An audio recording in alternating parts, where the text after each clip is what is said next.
Yes, kanonye mbifurize igicamunsi kiza, igicamunsi cy'umugisha, kuri utwo mu masaha yo ku gicamunsi, igicamunsi cy'umugisha, kuri utwo mu masaha ya mu gitondo, birasa guterwa n'ukuntu ingengabihe yawe ihagaze. Hano mu Rwanda turi ku gicamunsi cyo ku itariki zigera kuri 20 z'ukwa gatatu 2025.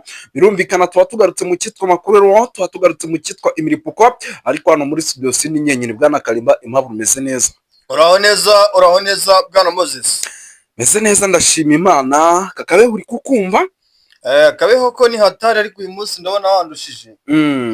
Uyu munsi nanjye naje namba akajampa k'umweru, ushize yaje yamba akajampa k'umweru, nanjye uyu munsi naje namba akajampa k'umweru. Birumvikana nyine gahunda niko bimeze, ubwo ntawe ugomba guhenda undi. Reka twikomereze rero tugarutse mu makuru. Wabonye ko i Burundi none ibintu byamaze kuba ibindi. Uwitwa Perezida Neva cyangwa se Evariste Ndayishimiye akomeje kugenda avuga amagambo akomeye kandi ateye ubwoba.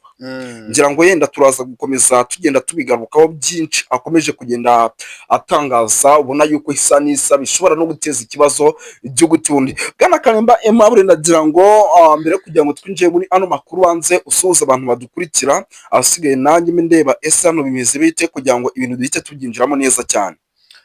Mbanze gusuhuza abakunzi bacu badukurikira bari mu gihugu cy'u Burundi muri rusange, dore ko aricyo dukunze kwibandaho hano kuri Duniani Kote TV. By'umwihariko nkanasuhuza abakunzi bacu badukurikira bari muri Afurika y'Iburasirazuba no hanze y'Afurika y'Iburasirazuba, Mozambique, South Africa turabibona ko bariyo, n'ahandi hatandukanye turabibona baradukurikirana, hanze ya Afurika, muri Aziya, i Burayi, muri Amerika, rwose nibakomeze bagire amahoro n'imigisha bikomoka kuri Nyagasani. Turabakunda cyane, niyo mpamvu tuba tugarutse mu cyitwa makuru adasanzwe utasanga ahandi uretse hano kuri Duniani Kote TV. Yes, birumvikana rero ku mugabane w'Uburayi bari muri ntara gatandatu diaspora, so kubabonara njya mbabona cyane hariya mu Bubiligi, abantu bari mu Bufaransa, muri Leta Zunze Ubumwe za Amerika, abantu bari hirya no hino turabasuje bose. Ndabona hano Minisitiri w'Ububanyi n'Amahanga bamwita Olivier Nduhungirehe yamaze kumara impungenge abanyarwanda baba bari mu Bubiligi. Ubwo hari icyo yababwiye tugiye kuba tunaheraho kugira ngo ibintu bigende neza. Urumva hari ubutumwa tugomba gutanga, nimba yabivuze nibyo, ariko natwe ndizera yuko ibintu byacu bigera kure mu Bubiligi bigeraho. Hari ubutumwa tugomba gutanga, ngira ngo abanyarwanda benshi murabizi bari hirya no hino ku isi, hari abari mu gihugu cy'Ububiligi, hari abari hirya ku mugabane wa Aziya, hari abari he na he. Ubwo rero ubutumwa bwamaze kuba butangwa, ndetse turaje tunabubaciyemo ngira ngo bamenye byinshi Olivier Nduhungirehe yatangaje. Turaza kugaruka rero ku kijyanye n'imyitozo iteganyijwe mu kanya gato gashize, yari irimo itegurwa ahantu bita Cibitoke. Imyitozo amakuru ndimo ndakira igiye gutangwa, cyangwa se ni amasomo agiye gutangwa n'abasirikare ba South Africa. Mu kanya gato rwose amakuru ndimo ndakira nibwo aba basirikare baraza kuba bageze ahitwa Cibitoke. Turaje tubigarukeho, turaza kurebera hamwe amwe mu makuru adasanzwe arimo aturuka hano i Bujumbura byakaze. Bujumbura byakaze, urabona yuko batangiye gusaka abaturage mu mazu, bamwe bari gukeka ko bafite intwaro. Yego, batangiye gufata bamwe mu baturage bavuye hariya mu bice bya za Uvira, mu misozi ya za Minembwe, za Pene, bakabasaka bakabashyira mu magereza ahubwo. Yego, birumvikana. Turaje tubigarukamo tubyinjiremo, ngira ngo turaza no gusimbukira hano za Gitega tubabwire amwe mu magambo ndetse n'ibikomeje kugenda biganirizwa bamwe mu basirikare barimo abakomeye hano mu gihugu cy'u Burundi, barimo baragenda baganizwa n'uwitwa Prime Niyongabo, ni generali. Turaza kugaruka ku makuru arimo agenda aturuka hano ku kibuga cy'indege cya Bujumbura, n'ubundi bya bikoresho birimo birahamenwa. Ariko bwana Kalimba, nyemerera mbere yo kugira ngo by'umwihariko twinjiye mu makuru arebana n'umutekano, politiki na diplomasi arimo aturuka mu gihugu cy'u Burundi, tubanze turebere hamwe inkuru idasanzwe by'umwihariko irimo ituruka hano mu gihugu cy'u Rwanda, cyangwa se ubutumwa Olivier Nduhungirehe yamaze kuba aha abaturage bari mu gihugu cy'Ububiligi, ariko b'abanyarwanda by the way. No kuvuga ngo minisitiri w'ububanyi n'amahanga Amba Olivier Nduhungirehe yamaze impungenge abanyarwanda baba bari mu Bubiligi. Aragaragaza icyemezo u Rwanda rwafashe, ndetse cyangwa icyemezo u Rwanda ruherutse gufata cyo guhagarika umubano warwo na diplomasi. Ngira ngo ni ibintu byagiye bicicikana ku mbuga nkoranyambaga, abantu benshi barabibona. Aha rero aravuga yuko nta ngaruka bizabagiraho. aravuga ko nta ngaruka bizageraho kandi nta n'ihari. Nyuma y'uko u Rwanda rero ruhagaritse umubano warwo n'Ububiligi, hakomeje kugenda hibazwa ingaruka, ibindi bikorwa bijyanye n'imibereho y'abaturage bari mu Bubiligi, nibyo byahise bitangira kwibazwa. Nk'Abanyarwanda rero baba bari mu Bubiligi, abanyeshuri bigayo n'abandi baba bari mu gihugu mu bihugu by'i Burayi kubw'impamvu zabo zitandukanye, batangiye kwibaza nimba ibibazo nta ngaruka bishobora kubagiraho. Rero banabishingiye ku biba byarabaye habura iminsi mike kugira ngo u Rwanda rwinjire mu minsi 100 yarwo yo kwibuka ku nshuro ya 31 Jenoside yakorewe Abatutsi, kandi ubusanzwe bafashwaga n'ambasaderi y'u Rwanda mu Bubiligi. Rero yarahagaritswe. Mu kiganiro rero kigufi yagiranye n'Igihe, Minisitiri Nduhungirehe yemeje ko guhagarika umubano n'Ububiligi byombi nta ngaruka bizagira ku baturage basanzwe, ndetse bimwe mu bikorwa by'Abanyarwanda bizakomeza. Yagize ati guhagarika umubano n'Ububiligi nta ngaruka ku baturage basanzwe, naho ibikorwa byo kwibuka bizakomeza, biteguwe n'imiryango y'Abanyarwanda n'iyarokotse Jenoside yakorewe Abatutsi. Minisitiri Nduhungirehe kandi yagaragaje ko u Rwanda ruzakomeza guha abaturage barwo uko bishoboka kose kukagaragaza, ndetse bidakwiye no kugira ngo impungenge zishire. Kuwa 17 Werurwe 2025 nibwo guverinoma y'u Rwanda yamenyesheje Ububiligi ko yahagaritse umubano warwo ndetse na diporomasi. Itegeko rya diporomasi b'iki gihugu ko bavuye ku butaka bwarwo mu gihe kitarenze amasaha 24 bari bamaze kuva ku butaka bwarwo, 48 nako. Ni icyemezo u Rwanda rwafashe rero bugaragaza ko Ububiligi bukomeje gutesha agaciro u Rwanda yaba mbere no mu gihe cy'amakimbirane, by'umwihariko muri Repubulika Iharanira Demokarasi ya Kongo, aho Ububiligi bufite uruhare mu mateka mabi by'umwihariko mu gukora ibikorwa bibangamira u Rwanda. Rwanavuze ko kandi Ububiligi bwafashe uruhande mu makimbirane ari kuba ku ruhande rubogamiyeho u Rwanda, kandi ruvuga ko bakwirakwiza ikinyoma kugira ngo hafatwe ibyemezo bibangamiye u Rwanda, ariko byose bigamije kuruhungabanya.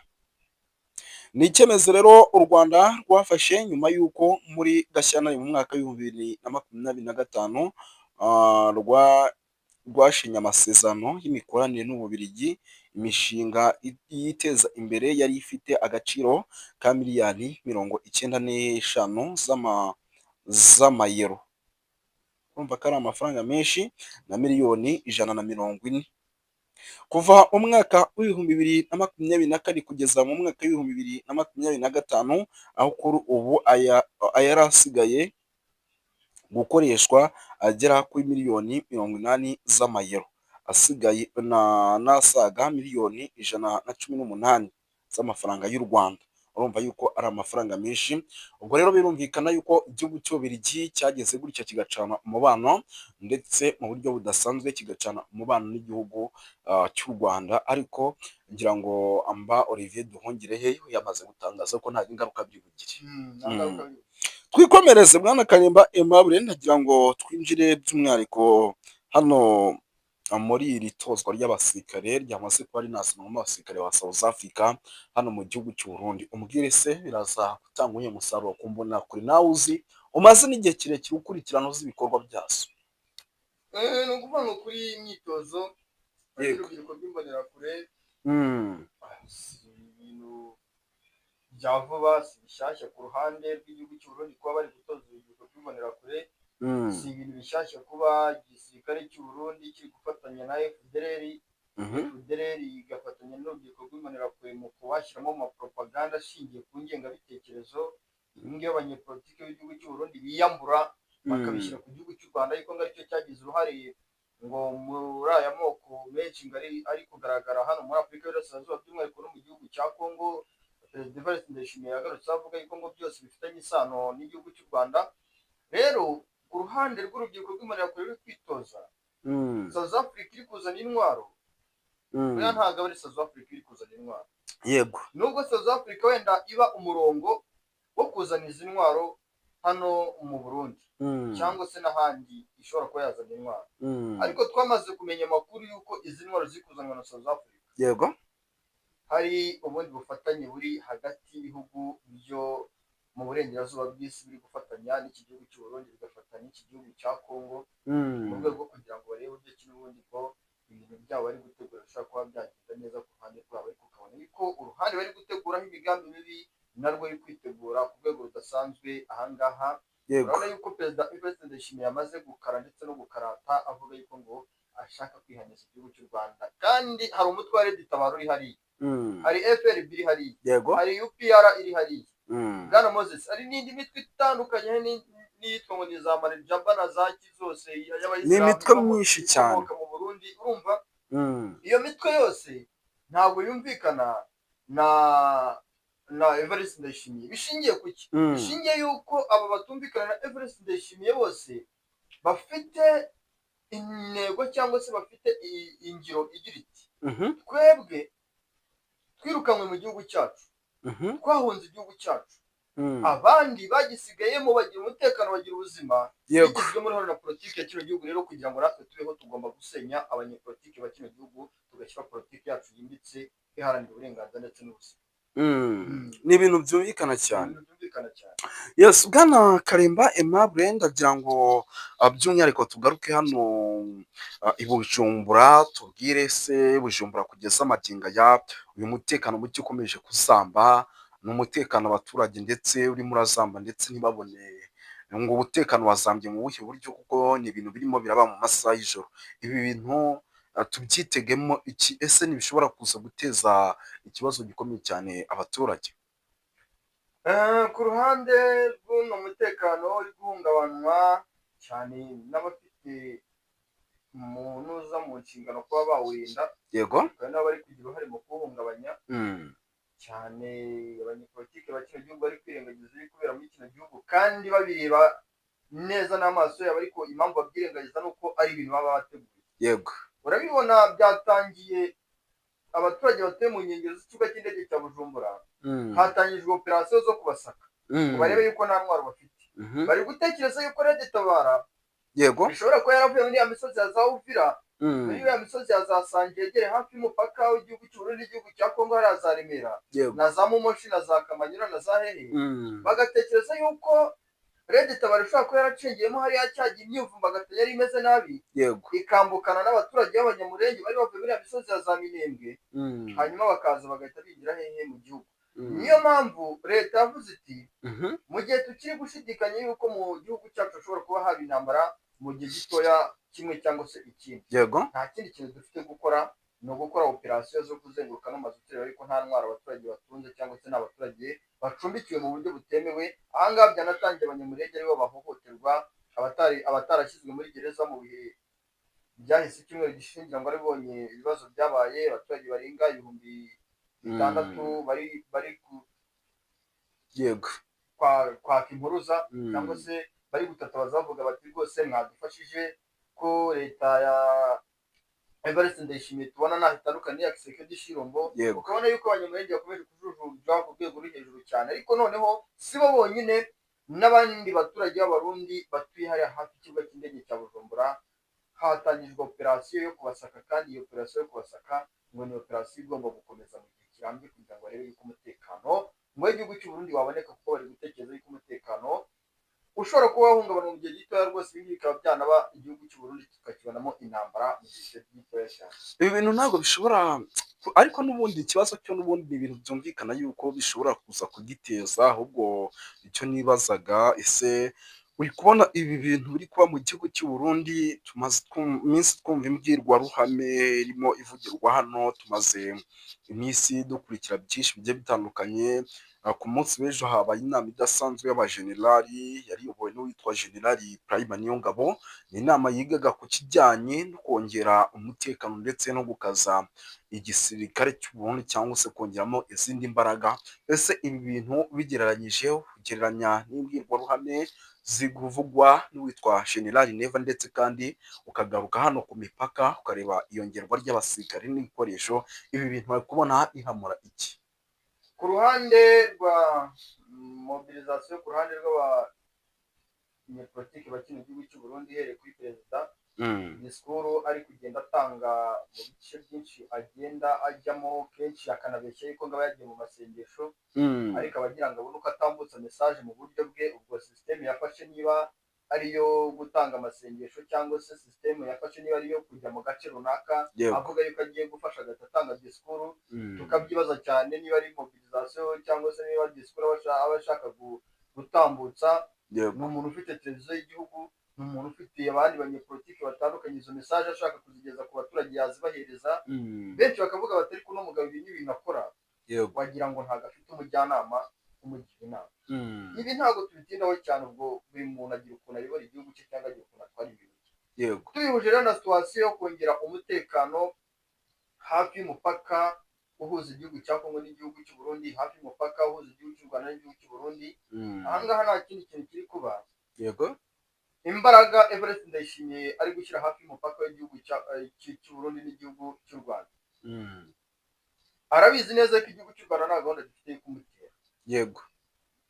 Kereka aramutse ashutswe na bya bihugu by'amahanga biri kugaragaza ko igihugu cy'u Rwanda gikomeje gushyira mu maga na bino bihugu byo mu burengerazuba bw'isi.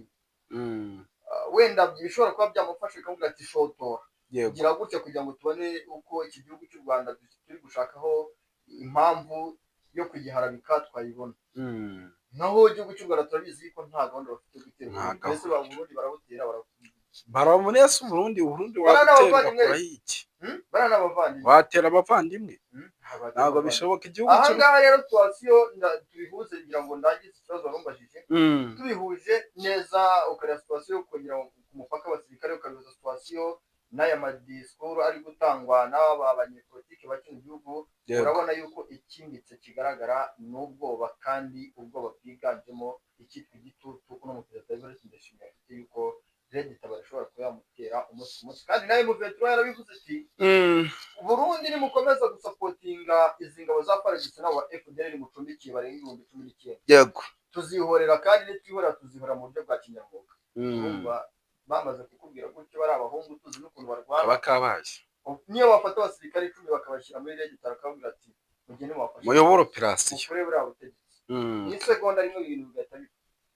Ibintu ndabona bikomeje kugenda bikara pe. Wayibonye?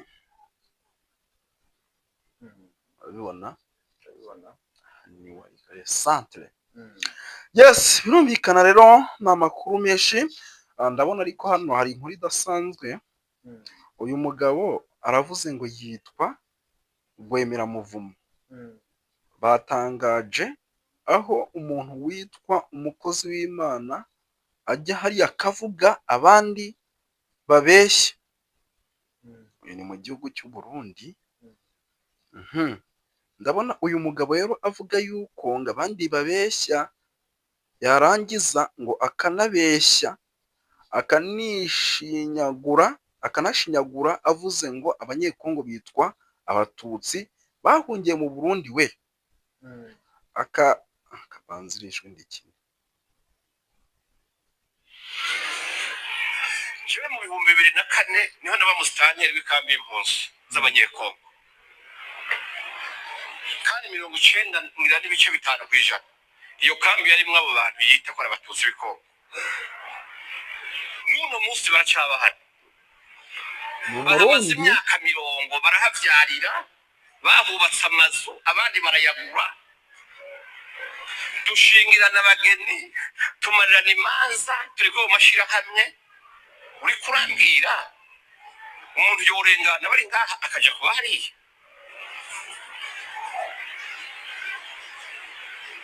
Turi guhendwa.